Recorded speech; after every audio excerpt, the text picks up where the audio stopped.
Media times news channel देखे आप सभी दर्शकों का बहुत बहुत स्वागत है। मैं हूं रमनदीप कौर। इस वक्त की बड़ी खबर आ रही है प्रयागराज से। क्या है पूरा मामला, देखने के लिए बने रहिए हमारे। प्रयागराज पुलिस ने एक बड़ी साजिश का खुलासा किया जिसमें दलित समुदाय की नाबालिग लड़की को बहला फुसलाकर प्रयागराज से केरल ले जाया गया, जहां पर उसका धर्म परिवर्तन, उसे आतंकी गतिविधियों में शामिल करने की तैयारी की जा रही थी।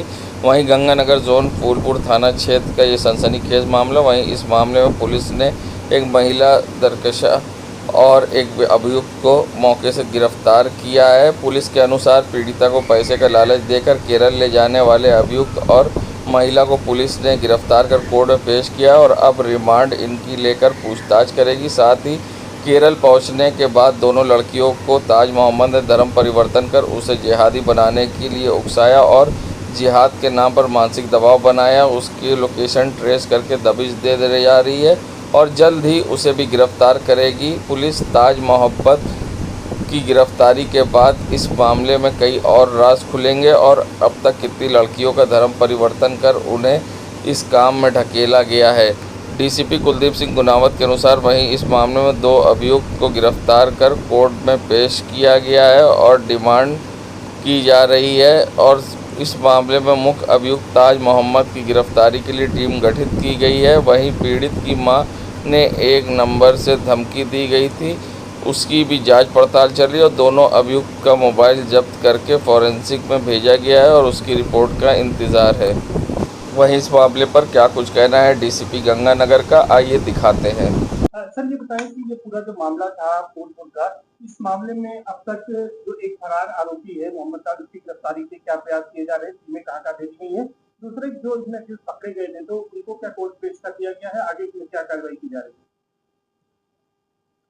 उस प्रकरण में 2 नामजद अभियुक्त पकड़े गए थे, जिनको पुलिस ने गिरफ्तार कर कोर्ट में प्रेजेंट किया गया है और रिमांड के लिए भेजा गया है और रिमांड के बाद उनको जेल भेजा जाएगा। दूसरा जो अभियुक्त एक अभी वांछित है, जिसका नाम ताज मोहम्मद है, उसकी गिरफ्तारी के लिए प्रयास किए जा रहे हैं। उसके लिए टीमों का गठन भी किया गया है और सर्विलांस के माध्यम से भी जो उसके पॉसिबल लोकेशन हैं, जहाँ संभावित लोकेशन हैं, वहाँ पे गिरफ्तारी के लिए गठित की जा रही है। शीघ्र ही उसको गिरफ्तार किया जाएगा और उससे भी जो जानकारी मिलेगी वो आप लोगों से साझा की जाएगी।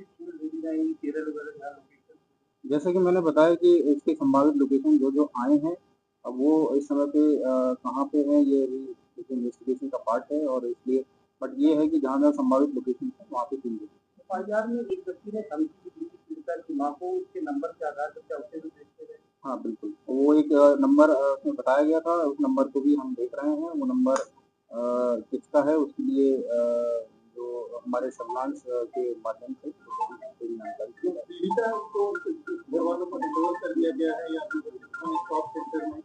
पीड़िता का अभी जो विधिक प्रक्रिया है वो अभी चल रही है। उसमें जो उसके बयान वगैरह जो होने हैं, मजिस्ट्रेट के सामने बयान वगैरह होने हैं, वो अभी प्रक्रिया कर रही है। इसलिए अभी पीडब्ल्यूसी के कस्टडी में है। एक बार जब जैसा कोर्ट में प्रेजेंट होने के बाद होगा उसी के अनुसार जानकारी।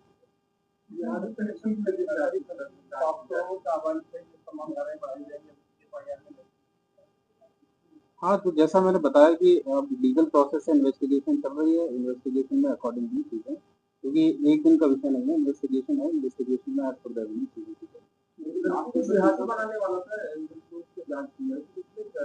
वो भी जांच की जा रही है, क्योंकि जैसा कि मैंने बताया इसमें एक अभी पेंडिंग है, उससे शीघ्र उसको भी गिरफ्तार किया जाएगा और सारे जो भी तमाम पीड़िता के जो आरोपी है, इससे महिला उसके मोबाइल फोन भी बरामद है। अब इसमें मोबाइल फोन के संबंध में जो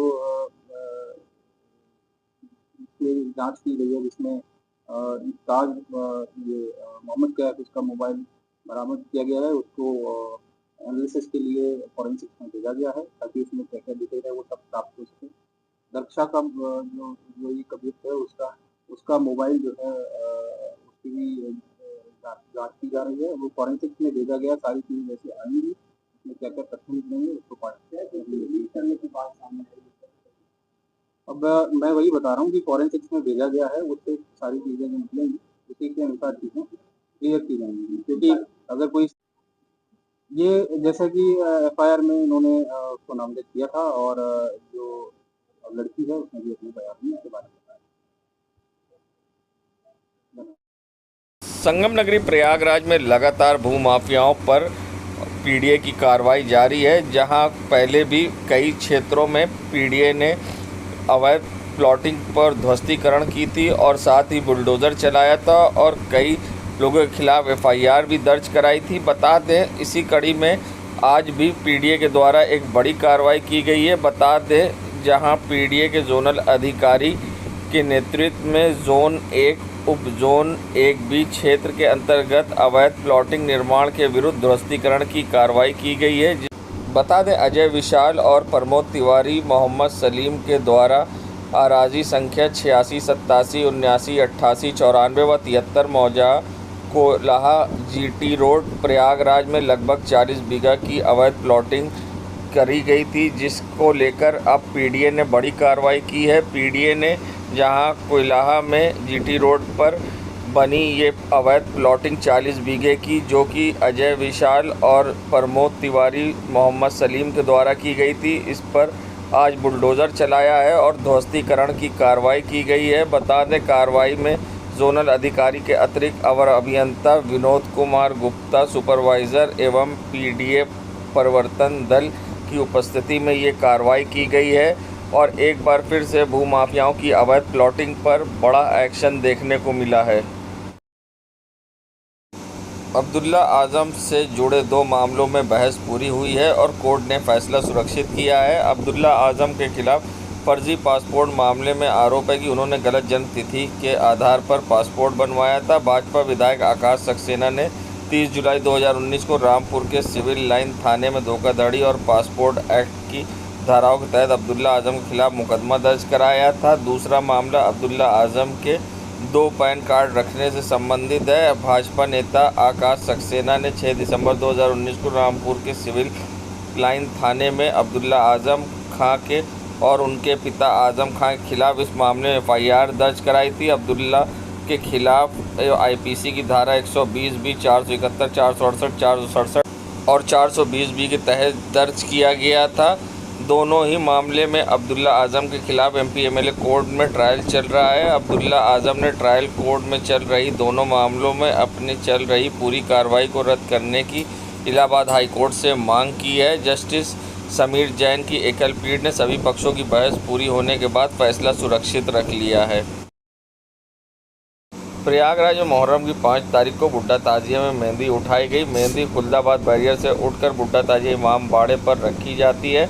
मेहंदी 9 बजे उठाई जाती है और मेहंदी को बड़े ताजिए की तरह खूबसूरत से सजाया गया। मेहंदी खुलदाबाद बैरियर फाटक से उठकर हुसैन के सौदाइयों ने कंधे पर गश्त करती या अली या हुसैन के नारे बुलंद हो रहे थे। सड़कों पर दोनों तरफ हुजूम खचाखच भरा हुआ था। औरतें बच्चे छतों बारों चबूतरे से मेहंदी के दीदार कर रहे थे। पूरी रात लंगर होता रहा और ड्रोन सीसीटीवी कैमरे से निगरानी की जा रही थी। पुलिस प्रशासन ने चाक चौबंद व्यवस्था के इंतज़ाम किए हैं और साथ ही ऐसे में जहां पूरी व्यवस्थाएं देखने को मिली, खुद डीसीपी नगर अभिषेक भारती ने जहां पैदल गश्त किया और साथ ही एडिशनल डीसीपी अभिजीत भी मौजूद थे और ताजियादारों से भी बात की गई। और बता दें आपको कि बुड्ढे ताजिए का आप देख सकते हैं किस तरह से ताजिए से पहले मेहंदी उठी है बुड्ढा ताजिया की, और यहाँ पर मेहंदी को किस तरह से लोग कांधे पर रख कर या अली या हुसैन की सदाएं बुलंद कर रहे हैं और गर्म ना लगे और ऐसे में समस्या ना हो उन पर पानी का छिड़काव किया जा रहा है। और आप देख सकते हैं किस तरह की लोगों की भीड़ है। चारों ओर सब लोगों के सर ही सर दिखाई दे रहे हैं और लाखों की तादाद में सड़कों पर हुसैन के चाहने वालों की भीड़ दिखाई दी।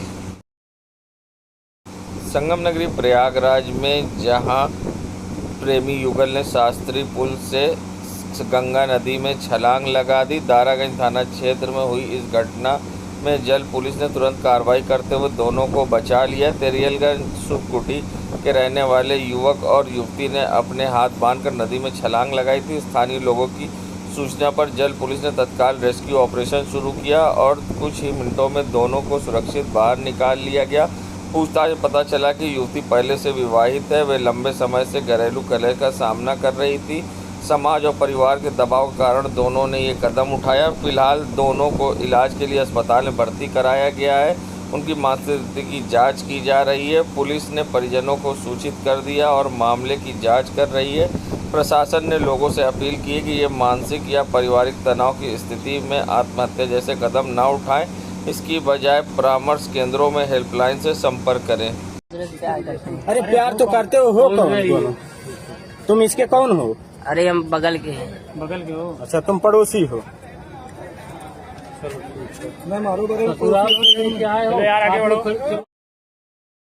2 दिनों की उमस भरी गर्मी के बाद फिर से बारिश ने दस्तक दी और झमाझम बारिश हुई। बता दें, जहां सुबह से ही आसमान में घने बादल छाए थे और करीब 12 बजे के बाद से बारिश होना शुरू हुई है। और बारिश ने जहां रिमझिम बारिश के कारण कई जगह जल भराव की भी स्थिति हुई है और इससे बारिश से जहां लोगों को राहत गर्मी से मिली है, तो वहीं दूसरी तरफ जल भराव की समस्या से लोग परेशान भी दिखाई दिए हैं। बता दें, जिस तरह से गर्मी थी और उसके कारण लोग परेशान थे, तो वहीं बारिश के कारण लोगों को जहां राहत मिली, मौसम सुहाना हो गया। तो वहीं आप देख सकते हैं सड़कों पर किस तरह से नाली भरी होने के कारण पानी बाहर बहता दिखाई दिया।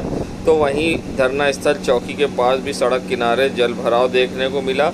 इसी तरह से बारिश में लोग लुत्फ़ उठाते दिखाई दिए, तो गर्मी से परेशान। वहीं दूसरी तरफ अब देखना होगा कि अब जब बारिश होती है तो किस तरह से जल भराव होता है, क्योंकि पहली बारिश में ज़बरदस्त जल भराव हुआ था और उसके बाद जो बारिश हुई है उसमें भी हल्का फुल्का जल भराव देखने को मिला है। फिलहाल अब देखना होगा नगर निगम इस पर क्या एक्शन ले।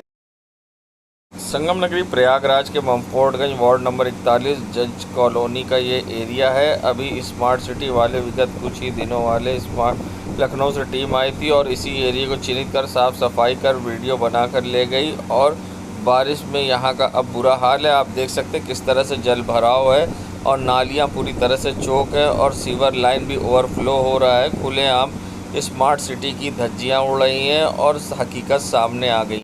देश दुनिया की खबरों के लिए world media times news channel को सब्सक्राइब करें।